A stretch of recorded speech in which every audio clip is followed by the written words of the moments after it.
This room is a lot bigger than my bedroom, so I'll do my best. I'd also like to take this opportunity to thank Dean Meyer. He saw me before I came up here, and he saw that I was pretty nervous, so he put his hand on my shoulder and drew me close, and he said, "Look, Marcus, you know it's not too late to let someone else do this." Literally any other person could do this right now. Thank you for your encouragement. Tell me something, has anyone ever told you it's a bad time to get medicine? I feel like I hear that all the time, more commonly from people who aren't physicians themselves, but there are times when I believe them. God knows medical school wasn't easy, and I don't mean it's like the famous analogy of how there's so much information in med school, it's like trying to drink from a fire hydrant with a straw. That analogy would be true if the fire hydrant was full of a substance you learned to call dihydrogen monoxide for 2 years, only to find out that on the patient floors, all the doctors call it water.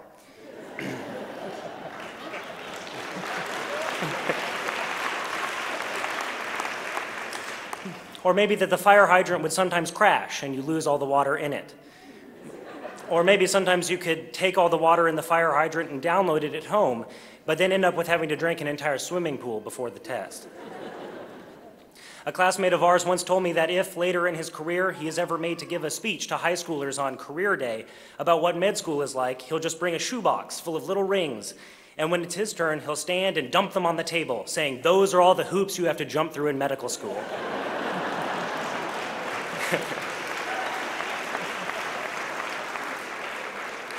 And that reminds me, there will be an evaluation of this hooding ceremony that you need to complete. There will then be an evaluation of the evaluation, and I encourage you to complete it for future classes. Let's not let SOM 16 down. It's kind of weird to stand here and think about all the gnarly stuff we went through. Do you remember second year when they compressed all of our weekends, so we never seemed to have a break? Although if you were like me, you were just so exhausted you took the first day of the next rotation off as a personal day, or days, or personal week. And then you spent the whole rest of blood and lymph wondering what the heck a poikilocyte is. Tell me, how many beautiful summer evenings over the past 3 years have you spent studying for a step exam? I always enjoyed taking a break from studying to read Facebook, only to find my business major friend's status updates like, "Sitting on the beach enjoying my paycheck." "Live each day like it was your last. Dance like no one is watching." So that would get me depressed.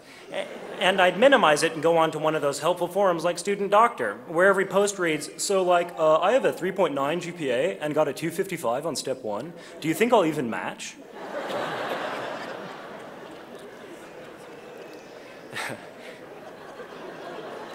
It's really like that. At least I always seem to have some friends around the library for the times when I got yet another 40% of my questions right on USMLE World and was told, "No, that's fine, 40% is actually pretty good." For my part, I started thinking about this speech from a hotel room in Chicago the night before an all-day test, only administered in 5 locations nationwide, that cost $1,700 for the opportunity to fail it. No, I don't know about you, but I got into med school for the glamour. I started enjoying this glamour on the first day when they gave us our white coats. See, fortunately, the white coats are cut so that they look weird on both men and women. And they also signal to everyone around you that clearly, this guy is the one who knows absolutely nothing.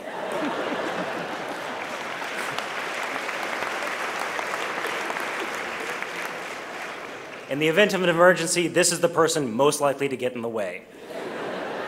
It's basically like wearing a sailor suit on a destroyer. It also helps that it has so many pockets, so that way you fill it up with scraps of paper and books, so that way when you trip and fall, it's not just embarrassing, you basically explode into a cloud of paper bits like a piñata. For me, I found the short white coat enhanced my favorite personal characteristic, which is that I basically look like I'm 16. There was nothing like explaining to a patient their diagnosis and going over their treatment options, and then having them lean over and pinch my cheek saying, "But you're so young. They let you do this by yourself?" There were times, though, when I could take refuge in studying with my peers. I'll never forget the time I showed off during a study session in my first year. This is a true story. So Dr. Fishback had told us that if somebody comes in with syphilis, it's no big deal. They get a shot of penicillin in the cheeks and walk out the door. Well, during our study session, as we went around quizzing each other on diseases and their treatments, on my turn, I tried to give a good hint by puffing up my cheeks. You know, you treat them like this. Mumps? Everyone asked. No, syphilis, you know, Fishback. He said you put it in the cheeks, right? No, the other cheeks, Marcus. What were you thinking? How do you even put a gram of penicillin in someone's cheeks? See, this is even more embarrassing when you consider I'm going to be a urology resident. And for those of you in the audience who don't know what a urologist is, I'd explain, but I promised Dean Meyer I wouldn't say pecker checker at graduation.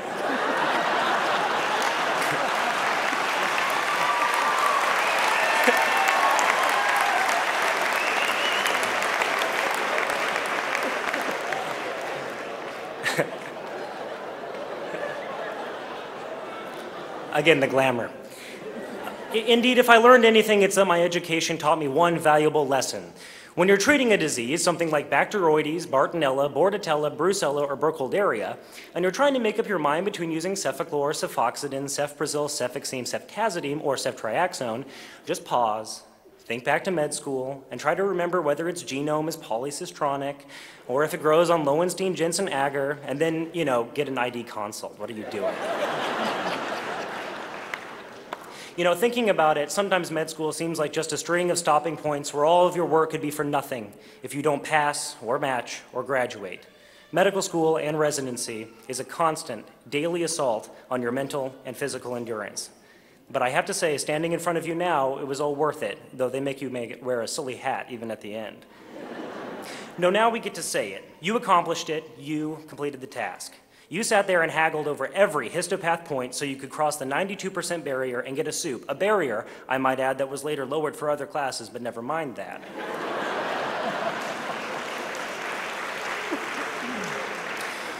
You took the humiliation and embarrassment, the despair and the stress, and now we sit here in the Lead Center and think that it all went by so fast, and that all those annoyances over the last 4 years were really just speed bumps on the way to tonight. And we're not here by our strength alone. Today we are joined by the family members, loved ones, and faculty who stood by us in moments of self-doubt and crushing fatigue, and who helped us get to this day. How wonderful it is to know that here there are people who love you even after you weren't able to attend special events or snapped at them when you were feeling exhausted. They saved us in med school, and they will support us throughout our residencies and our careers. But that aside, I look out here at you guys, and I say that it was the delight of my life to have met you. See, I'm a Johnson County boy, and I can admit that. I'd never heard of Pretty Prairie or Minneapolis, Kansas before. But after 4 years of private college farther east than Kansas City, I desperately wanted to return to my home state, to KU Med, because I loved the idea of joining 175 other people who would be as committed to a Kansan ideal as I am. I wanted to return to Midwesterners, to fair and pragmatic people shaped by a pioneer history, people whose families survived the harshest winds and bitterest winters only through shared kindness and mutual respect, no matter how difficult the conditions. Those are the characteristics that make excellent physicians. I wanted to come to KU, a primary care-focused medical school full of people who wanted to return to their small towns and be the doctor there. I found you to be fellow students who, yes, were joined together by test scores and academic achievement, but more than that, were linked by their common goal of taking the myriad blessings given them and hoping to do something greater than make money. You wanted to help other people and work in the most fulfilling field there is. Now, that goal doesn't come from pride or arrogance either. Let me be clear, if med school teaches you anything, it's humility. That every day there's a chance to learn something you never knew or more likely forgot, or to find out that what was accepted for decades is turned on its head. That's why med school is the way it is, I think. The science of medicine is built on the shifting sands of progress, so you have to learn to be humble and to adapt, and to accept your own limitations sometimes. If you think the paperwork and the hoops were bad in medical school, wait until insurance and accreditation. When I was a child, I asked my father, who's a surgeon, how can you ever feel comfortable operating on somebody? He said, well, Marcus, there's a lot of school, and they don't just throw you in there, they do it very gradually. And I realized in October, sitting in my critical care rotation, telling war stories with my fellow fourth years, and looking at a first year following his preceptor around as he said, I can't do a physical exam on that patient. I only know about bullous pemphigoid and hemidesmosomes. That Dad was right. It happens gradually. Suddenly we were fourth years. Suddenly we're doctors. I remember being in the great studying montage, and now look, the montage is over. So maybe it is a bad or a challenging time to enter medicine. I, for one, think that every doctor, since Hippocrates, has thought the next generation of doctors had it both easier and worse at the same time. But I accept the challenge of our profession. I accept that the medicine we practice today may be radically different down the line.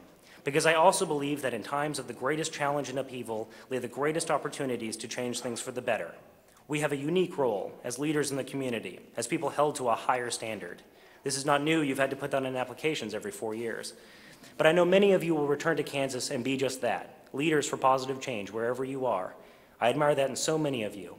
Thank you for the chance to meet you and work beside you. It is my honor to call you my colleagues in medicine. Thank you.